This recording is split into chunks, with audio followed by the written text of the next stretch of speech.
our root. The greatest strength of the Theocracy of Slane is easily the legacy of the 6 great gods, or rather the players who once founded this very nation. I think there's little doubt about it. According to the Theocracy, they saved humanity from certain extinction. It is their items, their descendants who continue to strengthen the state, and it is their faith, the faith in the 6 great gods, that unites the people, giving them both internal cohesion and a common external enemy, the many predators and foes of humanity that must be fought, which in turn binds these citizens very close together. This even goes so far that the population of Slane itself, without any order from the nation's leader, will take up arms if non-human beings appear at their borders.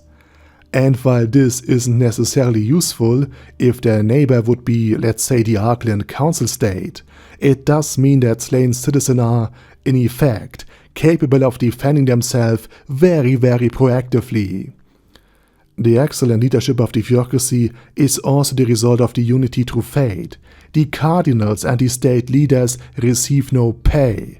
Of course they get provided food and lodging, and they live comfortably, but they receive no money for their service, cannot accumulate worldly possessions, and many of the cardinals were once members of the 6 scriptures. They fought at the very front line as the spear tip of humanity. But now that they had grown old, that they had proven themselves time and time again in the face of absolute certain horror and likely death, and still survived, they ascended to their leadership position, a position that they have earned over decades. And those who once served in the Black Scripture, returning their divine equipment after becoming told to wield it effectively, or those who served in the Sunlight Scripture, who led it and raided countless non-human settlements, with what is probably a kill-to-death ratio of 10,000 to 0 on a personal level. Such people would place little value on petty bribes or material possession anyways, meaning that to some level, at least by material wealth, the government is likely fairly uncorruptible. The spirit of service is also reflected even in the Theocracy's rituals. Before every major meeting of the cardinals, the highest government officials, and everybody else of power, the cardinals, the military leaders, and even the head of state clean their own chambers, their meeting room. Not with magic, but with magical devices, things we would recognize as magical vacuum cleaners, but also with simple things like cloths, dusters, and mops. Only once the rooms are clean and they themselves stand as the only dirty thing in it, do they cast a cleansing spell to make themselves spotless again.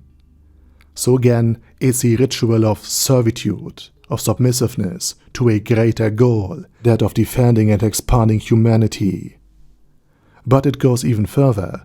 Rufus, the first servant of the god of death, Surshana, and likely an undead himself, still exists somewhere within the Theocracy.